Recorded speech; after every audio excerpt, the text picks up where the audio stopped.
What's up guys, welcome back to Chelsea Explained, and I hope you are doing well. And this summer transfer window is going to be busy as usually for Chelsea Football Club, and Fabrizio Romano, Mirror, Standard Sports and other sources has confirmed that we will potentially look to bring in 4 to 5 new signings to strengthen Enzo Maresca's side. And we're going to talk about these potential players we're looking at in the current moment, and we can have a discussion whether they would be a good signing and fit into Enzo Maresca's style of play and system, etc. So let me know, of course, your thoughts in the comments down below. Which of these signings you would like to bring to Chelsea this summer to strengthen the side. So before we continue any further, as usually, if you want to be a legend, make sure you like this video, subscribe to my page and hit that notification bell down below so you never miss when I upload. This summer is expected to be busy, and while Maresca will not have a carte blanche of incomings and outgoings, his input will be desired by Chelsea's hierarchy, with discussions reportedly already ongoing between parties. So we know that Maresca won't have that much say in the transfer market, which you can think whatever you want. I think it should be a collaboration. But you're going to see later in potential lineups that we're going to make in later videos that it's really difficult to fit in players here and there. That's why you want to bring in a manager and you're going to back him with signings he needs. So we're going to see what's going to happen later on.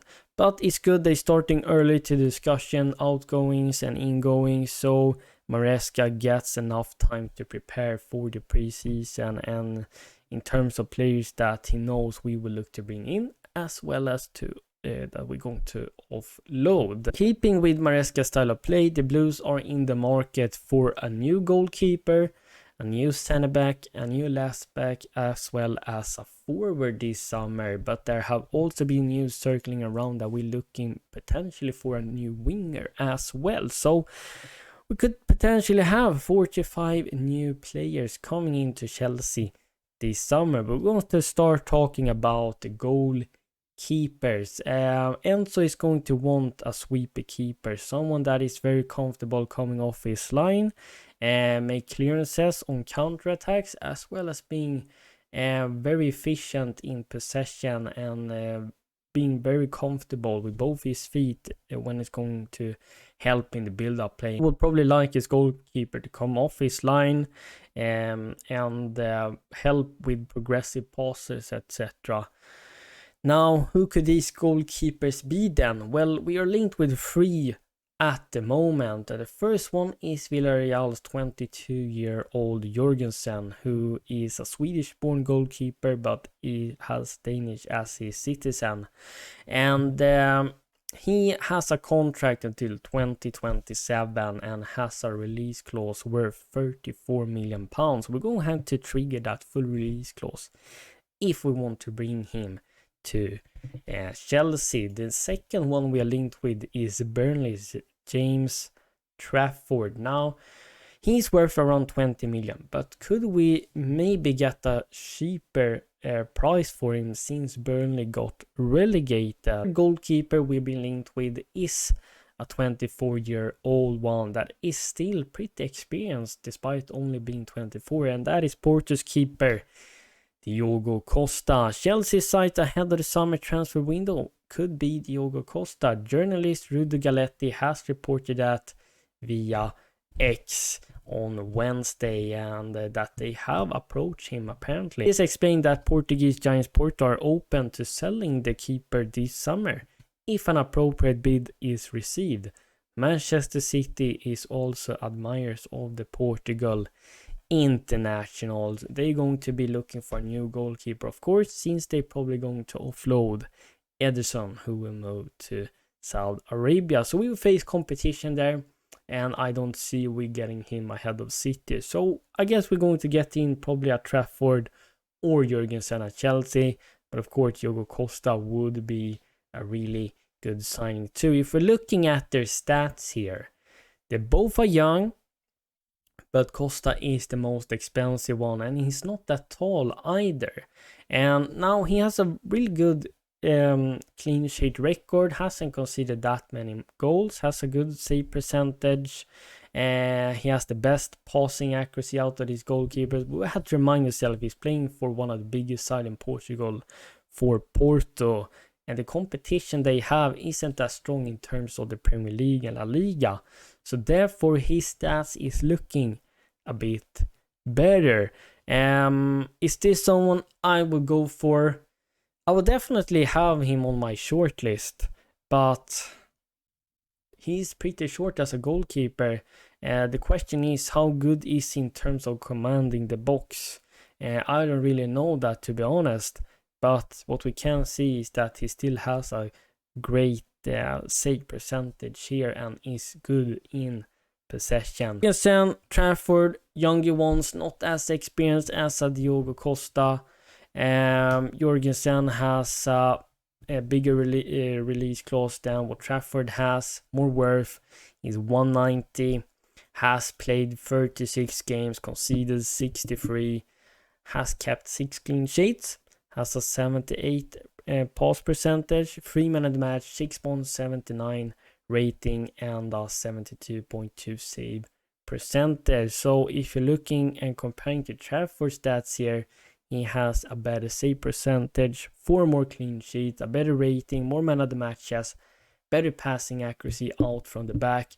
But we have to remind ourselves that Burnley was a relegation side and Company's side were leaking all over the defense. I think Trafford's stats would be better if we played for a better side. So we have to take these stats not too seriously. But there's still a decent indication to look in terms of what they're good at. If you're looking at FBref, Trafford seems to be very good when it comes to commanding the box because he's 197, comes out collecting the ball, helping the defense relieve pressure on set pieces, etc. And he's very good coming out from his goal line and sweeping up balls behind the back line. Also looking for a left back this summer. Maresca prefers fullbacks to move inside to midfield during attacking phases. The Blues were keeping tabs on promising Feyenoord left back Harman, but the 22-year-old is out of contention until next year with a knee injury. So we're not going to go in for him. I don't know too much about other left backs. Bologna's Calafiori is pretty versatile, can play as a left back going forward, and that can invert as well, and stay and create a back three, Is he someone we could look into? But Juventus is targeting him as well, and he has said himself he would like to go to Juventus. So, in terms of left back position, honestly, I'm not really sure who we're gonna get in there. Moving into the center back position. And here we are actually linked with 2 ones. The first one is, of course, Tosin from Fulham. The 26-year-old is going to be a free agent. And Chelsea has contacted him. So if we can get a Premier League centre-back for free to replace Silva or Chalobah with, I think that is a smart move. And then we can spend bigger amounts of money on other crucial signings we are going to need. The other centre-back is Barcelona's Araujo. He is put up on the transfer list. Barcelona will have to sell players because they are, of course, in a financial difficult situation, as we know. And it says here, Chelsea have tracked Barca defender Araujo, who could leave the Camp Nou this summer, according to reports. Following Silva's departure, Chelsea have lost a huge amount of leadership and experience. I mean, Araujo is pretty experienced now, playing in Champions League, World Cup, multiple games in La Liga, etc. Araujo will be pretty expensive, £60 million, and there will be other teams looking to purchase him as well. Araujo has played 21 games, or was it 23? I can't remember. Contributed with 1 goal, 2 assists, average 1.1 tackles per game. 0.5 interceptions, 2.5 clearances, 0.4 blocks, 2.4 aerials, 1. Has a very good pass percentage, 89.6. He doesn't have a single man in the match though, and average a 6.75 rating. And if you're comparing to tossing stats here, Araujo is much better in terms of possession and playing out from the back, playing those progressive passes, whilst Tosin seems to be very dominant in the air and in terms of clearances, and slightly better in terms of making those interceptions and blocks. But we have to remind ourselves that Arroyo playing for Barcelona, who dominates possession literally every single game, and therefore he doesn't have to defend as much as a Tosin have since he plays for Fulham. We have to take into consideration there. But we could actually bring in both these guys and not only one. Let me know how you feel around these center backs. Right, guys, so now we're gonna compare strikers that we could potentially go for in the summer, and those three is Sesko from Leipzig, Osimhen from Napoli, as well as Gyökeres from Sporting. Now, as you know, I would prefer an Osimhen, but now when we got Enzo Maresca in, I'm starting to doubt whether he will fit his side, and because Osimhen is not someone that's gonna come deep and link up, and he's someone that is really good in transition and being inside the box. It depends how Enzo's gonna use his strikers, but it seems like he prefers someone that comes down and link up with the midfield and can participate there by holding up the ball, etc. And bringing in players into play. And is he someone that will offer that? I'm not so sure. I mean, he still got a decent pass percentage. But he gets dispossessed a lot of times, and so sure there. You're gonna have to have a great first touch, ball control, a good pass, short and medium passes. Let me know how you feel there. Gyökeres is someone that will score your goals too. Will be a lot cheaper than an Osimhen. I mean, Osimhen will be very, very expensive. Gyökeres for me is a transitional striker. And there's tons of spaces in the Portuguese league. He has an astonishing season. Clinical in front of goal, can score all types of goals. He's good in the air as a Osimhen. He's better in terms of creating for others, I think, in terms of making those key passes. His passing percentage is better here, as you see. They take the same amount of shots per game. Gyökeres likes to dribble past players too. Osimhen isn't really someone that does that. So, is he someone that we could bring here? I mean, I got so many question marks. I don't have the answers, guys. So therefore, I'm just going to have to wait and see and hope that this recruitment team is going to get the players that will fit for Enzo. And the last striker is Benjamin Sesko from Leipzig. He has a 55 million release clause. 20 years old. He's very tall, 194. But when he played for Salzburg and Leipzig now as well, he's someone that is good in the link-up play. That can come down, drift out wide.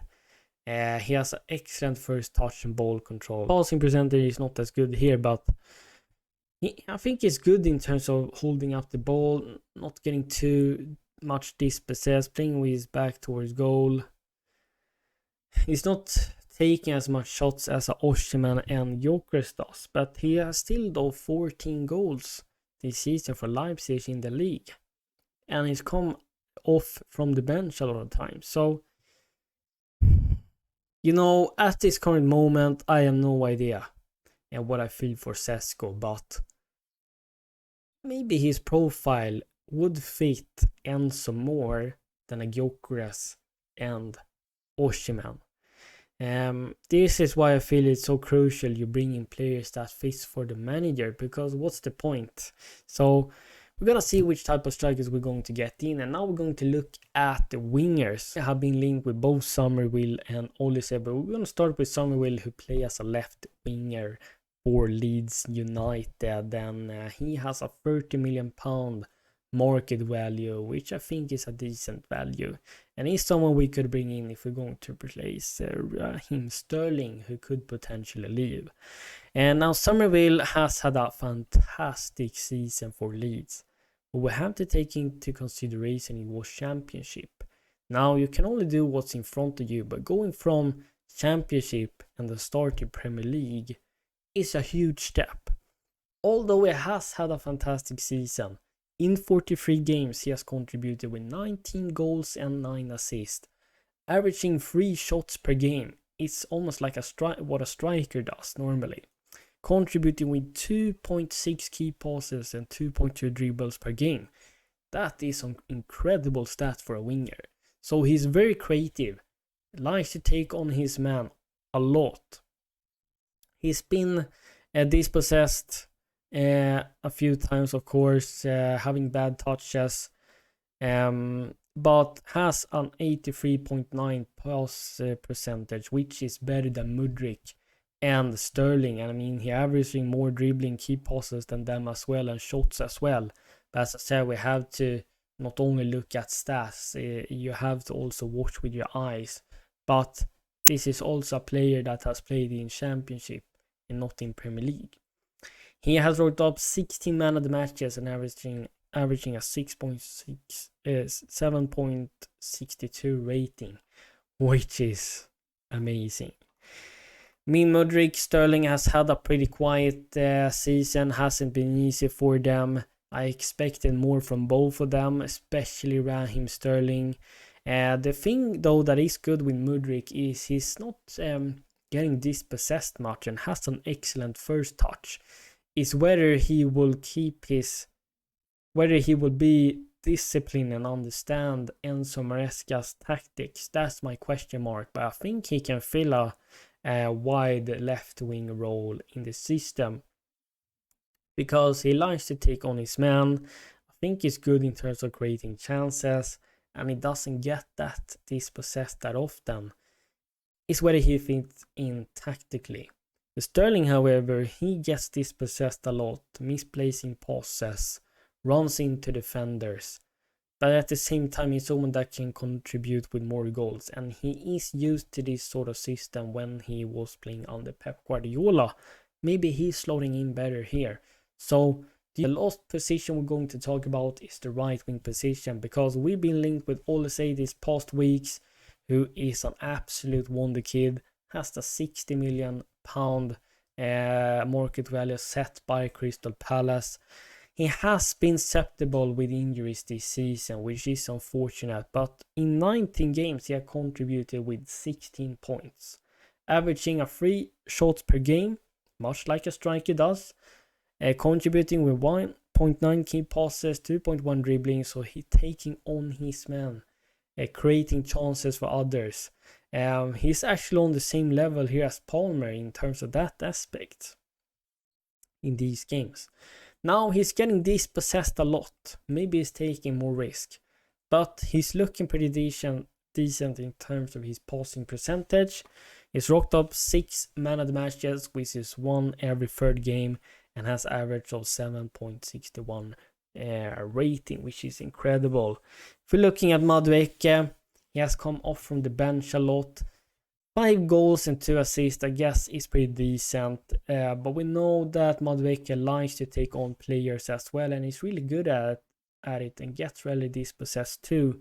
I think his passing is pretty good, but he's a pretty selfish player that needs to look up a bit more and not trying to do everything by himself and be the hero. And maybe that's something Enzo Maresca can get in his style and help him look up a bit more. So if Madueke starts to do that, I think he can create more too. Palmer just been immense this season. Is he going to be used as a right winger or as a sort of offensive 10 on the right or left hand side? That's a question mark as well. And will Palmer be someone that's going to operate out wide? I'm not so sure. I would prefer him having as one of the 10s in the middle because he is just so creative. take so many shots, and you want him as close as possible to the opposition penalty box. I've done some play comparisons. This is the players we could potentially look to purchase in the summer. Let me know your thoughts and comments down below, and thank you so much for watching. Take care, guys.